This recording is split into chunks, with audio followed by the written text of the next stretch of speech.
And when I work with young leaders, I think that's something that I really try to get them to just raise their consciousness around asking for help and asking for feedback and asking for other people's input. You don't lose your status as a leader. You actually show the people you're serving that you care. And so I think that's probably been one of the biggest shifts that I've, really grown in my leadership is, if you walk, I have a really open door policy. I really believe my staff knows they can come in and talk to me about things that they're rumbling with, and it won't be seen as a sign of weakness. Right. Okay. Ask questions. Yeah. It's okay to not know. And then I also have to model that. I also have to be willing to say I don't know right now. I need some time to rumble with that, or I need some more processing time. Hello, everyone, and welcome to the Brighter Together podcast. My name is Janet Courtney, and my special guest today is Autumn Mattson. Autumn is the superintendent at Creative Technologies Academy in Cedar Springs, Michigan. Autumn, thanks for being here. Oh, thanks for having me. I appreciate it. Awesome. So tell us a little bit about you and about Cedar Springs and Creative Technologies Academy. Sure. Well, this is going to be my 25th year in education. Wow. Good for you. Yeah. Yeah. If you would have asked me 25 years ago if this is what I was going to do, I would have told you no, but I'm still here. So, and I have had just such a blessing of a experience as an educator. I have served in lots of capacities. I've been in the classroom. I've actually been, a secretary at the school. I went from that to an assistant athletic director, dean of students, assistant principal. I've served as an elementary principal. And then the last 6 years, I've had the opportunity to serve as the superintendent here at Creative Technologies Academy. And I've also been able to, I've been in a couple different school systems. So I've been in a big system. And then my current system here is we have about 315 students. And we serve preschool all the way through 12th grade. So we get to see a little bit of everybody.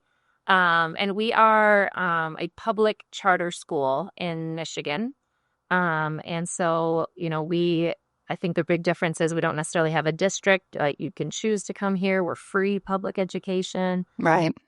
And, school choice, right? Yeah. Yep. And there's just some really, I've been here at this school for 10 years. So I went from a really, really big system to the smaller system. And I have just really had a blessing in my career of being supported and pushed from really, really great leaders, which I think really kind of has shaped me into the leader that I try to be for the people that I'm serving. So, awesome. Yeah. And Creative Technologies Academy was founded in 1998. So we're still a relatively young school, I would say. But when the charter movement was happening in Michigan, CTA was founded. Ferris State University is our authorizer. But we were one of the first charter schools to kind of get in there and get rolling. And they started out as a 6th through 12th grade school and then added in the elementary piece, which is kind of backwards of how they do it. But we just have a really unique community that we have a great partnership with our local public school, Cedar Springs Public Schools, and just a really our parents in this community have a choice to go to a big school that's local or to come to a smaller school and to be able to have that gift as a parent to really dive into what your kid needs. I think it's a really unique and awesome gift that we have here in the Cedar Springs surrounding areas. And I bet you have some parents that walk both sides of that line. Probably they have some at yours and some at the others. Yeah. They do. And that we really try to stay mindful of the other local schools here in our county and what their schedules are and all of those pieces. Even our start and end time, we've adjusted so that if they need to take kids to the schools and other schools, do that.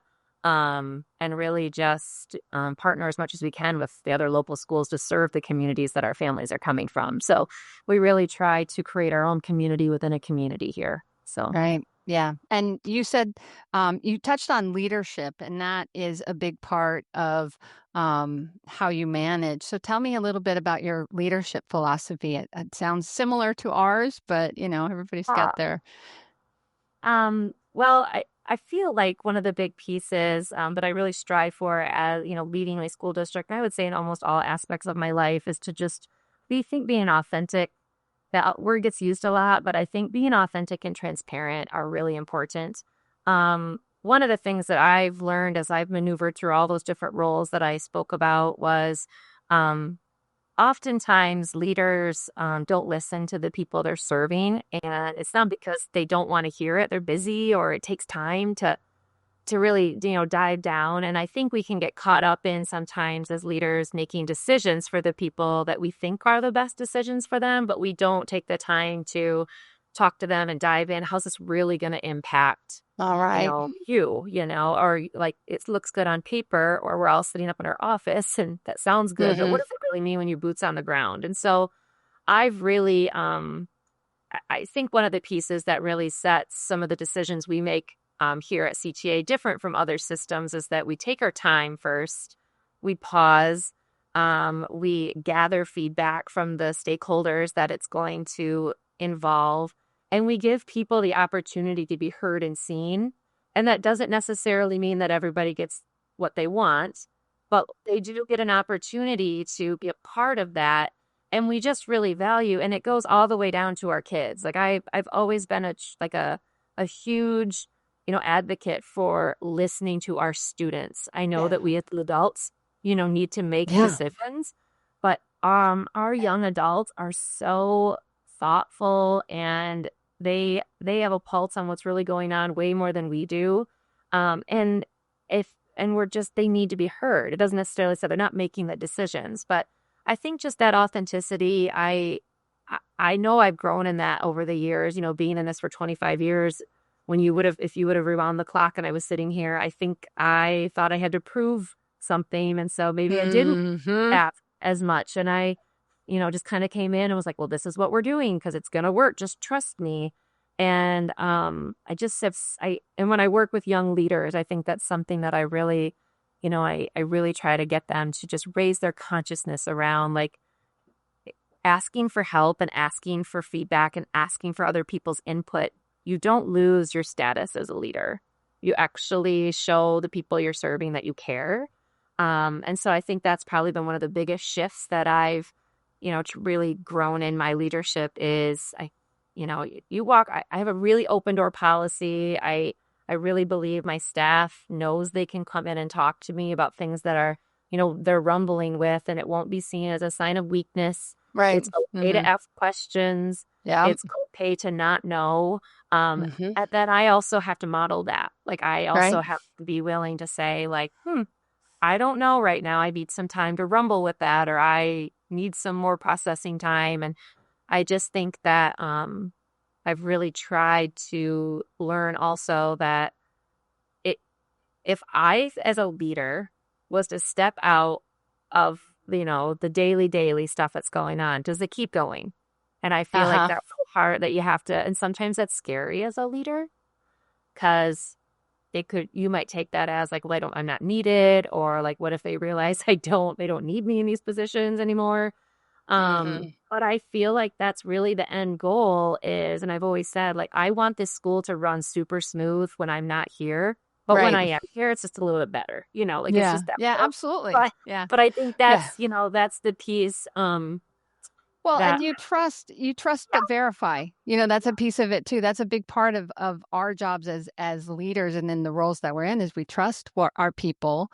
We do make thoughtful choices. We do take them into consideration, but we also verify that things are getting done, right? And that things are being followed up, and we're the first ones to take responsibility when something goes wrong. Right. So all of those things and valuing the people, I think there's so much wisdom and value in what you're saying because you have to trust the people that are with you, but you have to also show them that you can be vulnerable. You can be imperfect because we're all imperfect, right? Yeah. So, and I think that when people see that authenticity, and that realness, it gives them an opportunity to be real themselves and and I think some of it, I don't want to insult anybody that's young, but I think some of it comes with maturity too. I think there is a piece of it that just goes, you just learn that, it's okay to be wrong. It's okay to make mistakes. But the big piece that you have to do is you have to own it and you have to work through it and you have to be honest and integrity. Boy, that integrity piece is so important because the second you lose integrity, the second that you show someone that you're not trustworthy, you and Lost it's it. so hard to get back. It's like impossible to get back when you so it's every day. It's not being a leader is not okay, I've been, put in this role so now I'm the leader. No, it's a job that you serve and it's servant leadership too. If you want to get away from the authentic leadership piece and that word, servant Yeah, leadership is a big piece of what you're yeah. talking about. So, And I really think the generation thing, I think, is really coming into play. And I will say, like, I have learned so much from the younger staff that we have hired and even our younger students. mhm. And I feel like instead of that being a power struggle of I'm right, you're wrong, or I'm better, I know it I all, or whatever, just listening. And one of the big things, in the last 3 years I've noticed is the younger people that we're hiring are so good at like some boundaries and some, like and at first I was like, that was hard because when I was their age, it was you worked hard. This was Yeah. everything. We like had to Work was it, right? Yeah. over consuming. And Uh-huh. so I'm just like, wow, like if we could mix a little bit of, yes, you do have to do a little bit of this work outside of your normal hours, but also I love that you set a boundary that you're not going to go home and stay on your computer till 12 at night trying to get everything done and you're going to actually enjoy your Saturday. Like I need a little bit of Yeah. that with my life. So I Yeah. feel like I've learned too that like, work is a job and is a part of who we are, but it's not everything. And really trying Right. to model that and really, even the consciousness of when do I send an email? Like, Mhm. Oh when gosh, do I, yeah. yeah, like when do I make the phone call? Because even though it might work on my to-do list, what underlying messages am I sending as the leader of the school?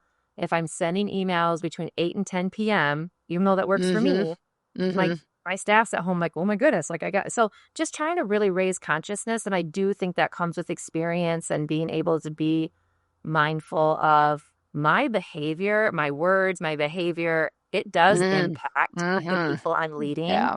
And I just want I think a big shift I've also had since I came from my big school to this school is just the importance of honoring the people I lead, who they are outside of the roles they're here.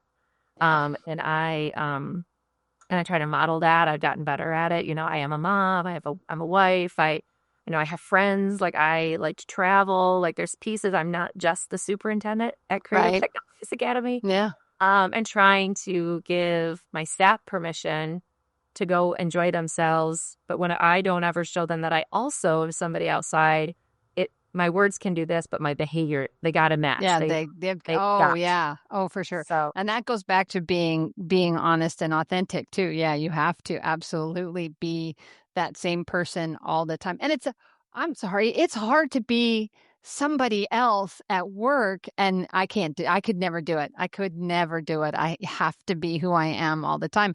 I talk about God on this show because I'm a Christian, and it is just who I am. People might be offended by that. And I'm just like, I'm not going to stop being who I am because I might upset somebody, but I also respect your opinion. I don't expect everybody to believe what I believe. And Christians tend to like, we have a black eye sometimes because there have been people that are like, my way or the highway, but it's not. I mean, your relationship with your staff and your relationship with your people need to be honest to you and to how you lead, not the person before you, not the person that you think is the perfect person, the person that wrote that incredible book that you emulate. You can emulate that book, but you still have to do things your way. It still has to be from your, yeah, exactly, from your heart, right? Who you are, for sure. I love that. the people who see through that the most are kids. Like Oh that's yeah, learned. in a Like second they'll I they'll think see that through is that. the part that I really have tried to like model and talk about is that the kids are like, that's not you. Like they You're see fake. right through Yeah. it.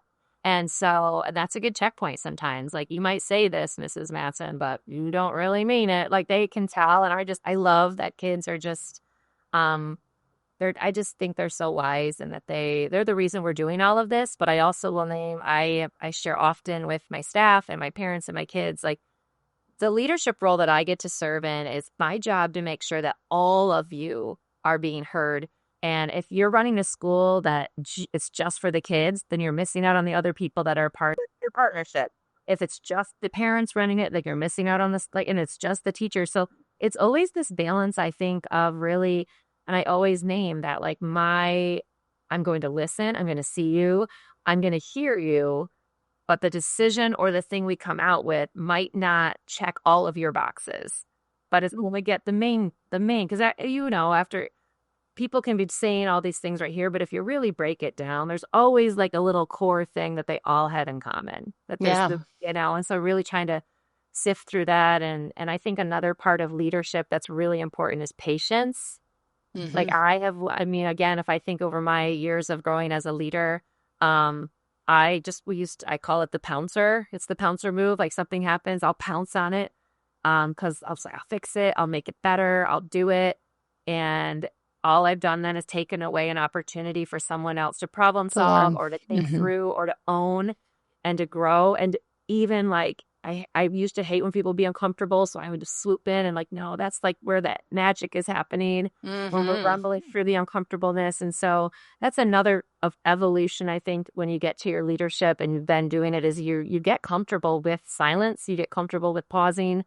You get comfortable with the uncomfortableness of people.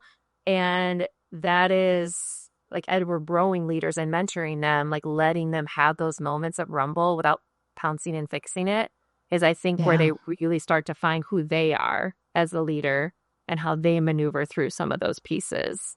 There's a big difference between being supported by somebody who's walked in your shoes and someone who hasn't. At Lighthouse Therapy, our leadership team is made of experienced clinicians who've actually worked in schools. We understand the pressure you're under and what real support looks like. That's why our therapy solutions, whether it be virtual, hybrid, or in person, are built with you in mind. No complicated systems or red tape, just streamlined support and seasoned therapists who are ready to make a difference. Learn more at lighthouse-therapy.com/brighter together. So, I'm a speech therapist. Do you know, I want to share this with the listeners as well, but so that isn't a quiz. It's not a quiz. But do you know how long it takes for silence to become uncomfortable when you're in a conversation with two people? Do you know how long it is? It's so short. 4 seconds. 4 What? seconds. Wow. I was going to say Yes. 7, so I'm way off. Yeah, 4 seconds or less. That's all you have to be quiet. So for those people like myself who just want to jump in, and if you really want your people to give you their opinion, to be able to speak, you gotta close your mouth for at least 4 seconds. And I'll tell you, you implement that and it works. People will, because they start to squirm because it makes them uncomfortable. And 4 seconds really isn't that long. And, it's a long time in media. I know they were like, you can't do that at all. But in a conversation, 4 seconds is all you need to get. And we use it a lot with students that are disfluency, because they don't want to talk.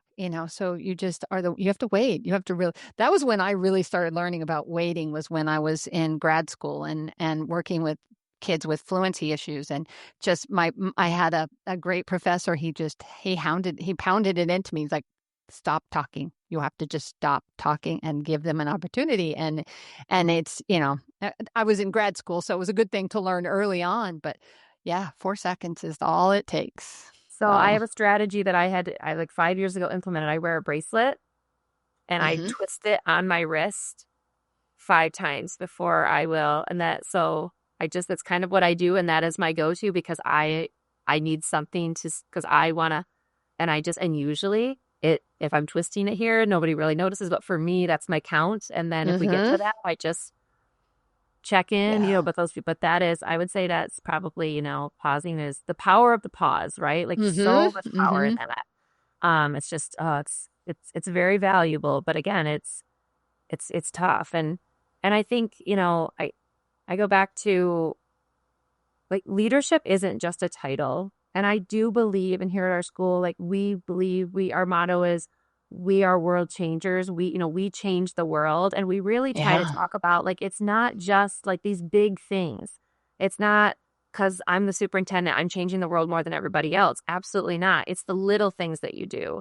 And Hmm. leadership looks and sounds different in every single person, but we Oh, yeah. all are leaders and we Hmm. all do it different. And I think what I loved about this school and why I wanted to come over here was because of the size, where we get to know our kids so good, and our families, and we get to pull out those little nuggets of kids that, and let them know, like, you holding that door right there, that's leadership behavior. Yeah. You picking up that piece of paper when you walk out, that's changing the world. You Hmm. looking at someone that you notice and just saying, are you okay? Like the check-in, like this, it's the little things that become the big, big world changing things. And so that was one of the reasons that I really wanted to come to my school. Was I felt in my big system that maybe I wasn't making the difference that I thought I wanted to.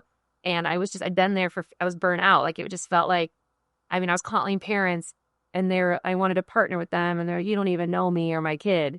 It just felt Mm. the authentic piece wasn't there, Right. So to have the opportunity to come to a smaller school that had some of the values and beliefs that I held as a person anyway, and to be able to build those relationships and really see the difference you could make in a young person's life. Because we all know it just takes one human to, like, change the trajectory, good or Yeah. bad, for a young Yeah. Oh, kid. yeah. Oh, yeah, And for sure. so just to be able to be able to see that impact and do it, was just it's the reason I'm still here. I'm on year 10 of being here, Hmm. and every year get excited about what's next. Like, what are we Yeah. doing? How do we do this? And how are we going to make the world a better place this year?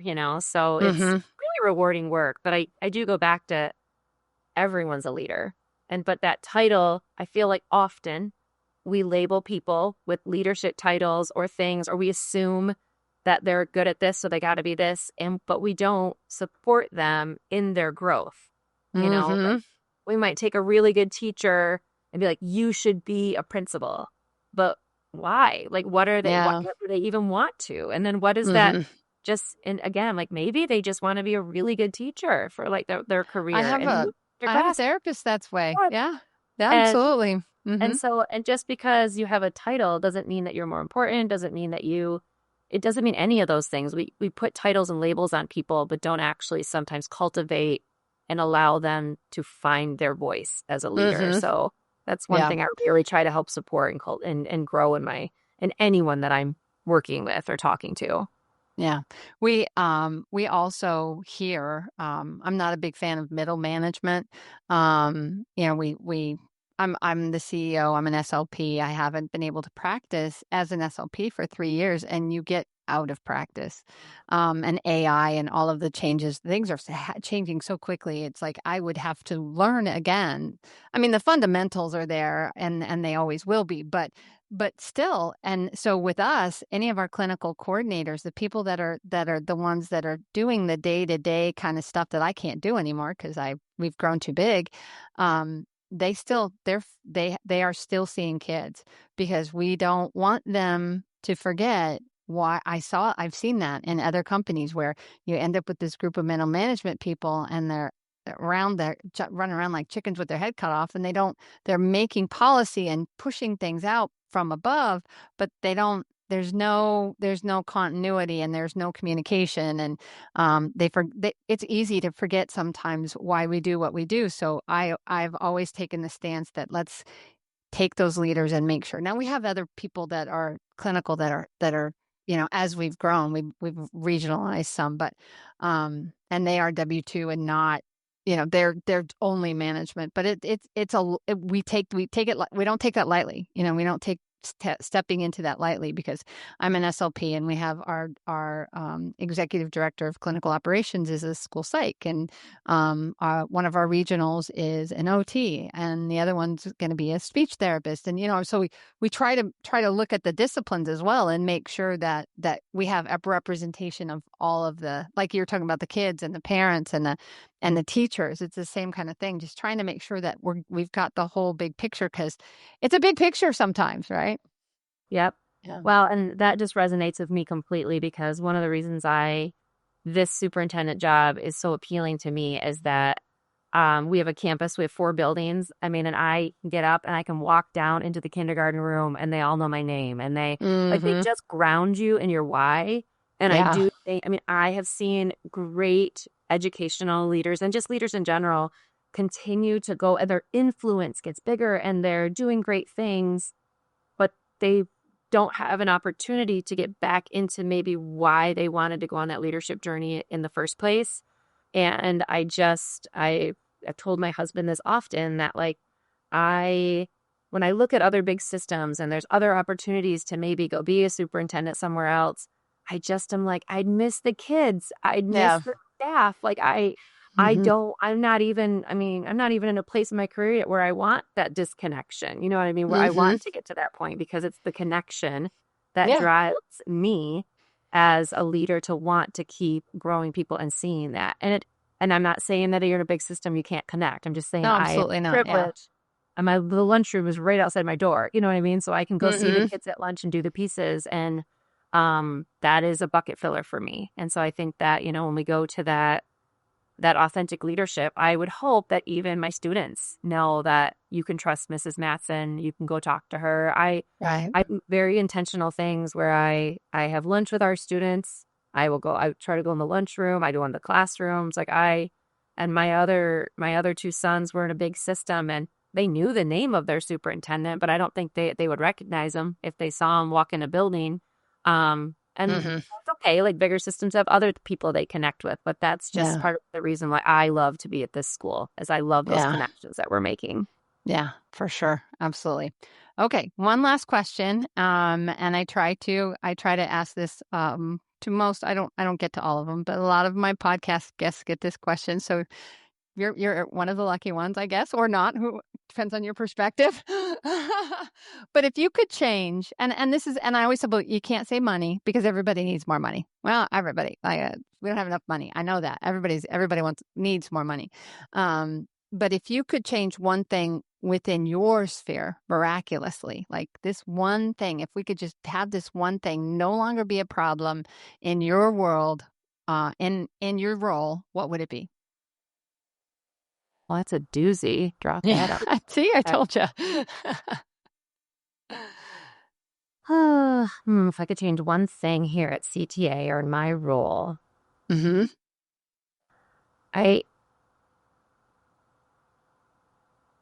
I think maybe this won't be popular, but one of the things that is tough sometimes is the expectations that come down from, whether it's state, federal, whatever, the expectations just around data, or like our kids get seen at those levels as just a number, or just as like a stat or a statistic. Yeah, I get that. And that's how we're judged, and that's how we're told you're doing a good job or you're not doing a good job. If I could, that is definitely something that I wish, and I would know how to solve it, but I wish the whole picture of a kiddo could be seen and heard. Right. I know we have rough standardized. I get that's why we're here, right? Yeah. I know why they're there. I get that piece, but I often think that educators are pouring their hearts and souls into these young humans, and we see this kiddo that maybe, wouldn't even make eye contact with you when they walked in your door, as a little 3rd grader, or maybe, didn't even know how to open a book or know some letters. But at the end of the year, they're talking to you and they have found a hobby that they've grown as a human, but their score still tells you they're down. They're not, they're way below average. And we get judged on that. And sometimes it can be defeating, when you're pouring all this energy and time and effort into all of these kids. And yet at the end of the year, you're told your scores weren't good enough, And so I think we really try to protect our staff with that. But also you can't ignore that, like, that is where they come out, those classes or the school rankings and all of that. So if I could change that, I think that heaviness that we Yeah. feel as educators when we get told our data isn't good enough and we didn't do a good job, that's just not true. Like, we're Yeah. not just here for the data. So that would be the one 1000%. that I wish was a little different as an educator, because after you're in this business, I mean, if you stay the whole time for 30 years and to be told, that often that you're not doing a good job, even though you're doing a really good job, it's can be hard. You have to have the right culture and leadership, I think, to not let that weigh you down. Yeah.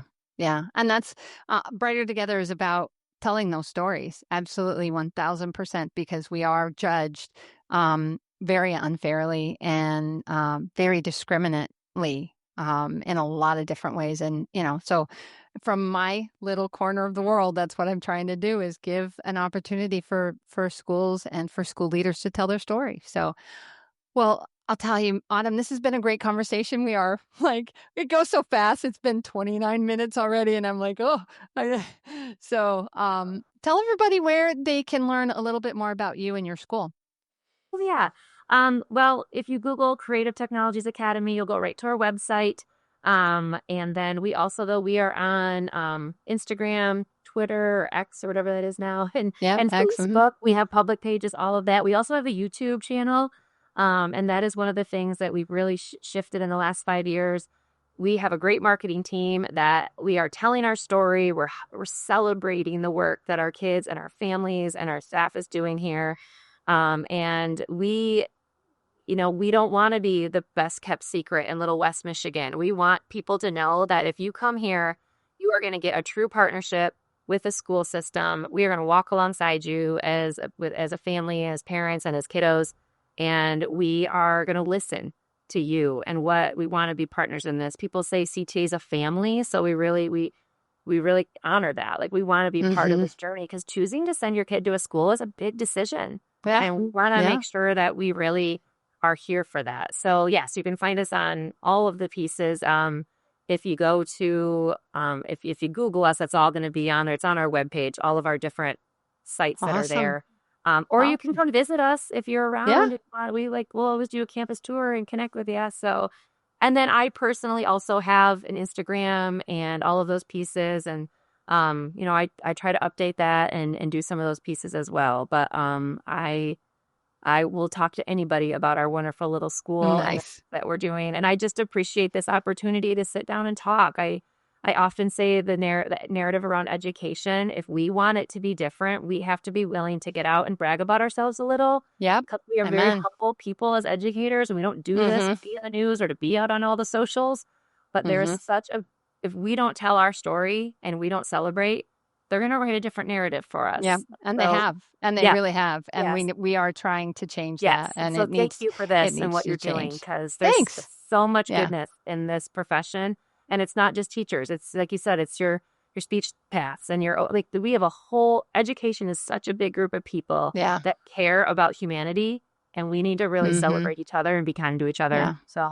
Yeah, from the person that is doing the work of cleaning up after the kids, the custodians and those guys and the groundskeepers, all the way up to the superintendents and board members and everybody in between. It matters. It really does. So, well, again, Autumn, thank you for being on the Brighter Together podcast, because we're brighter together, right? Yes, thank you so much.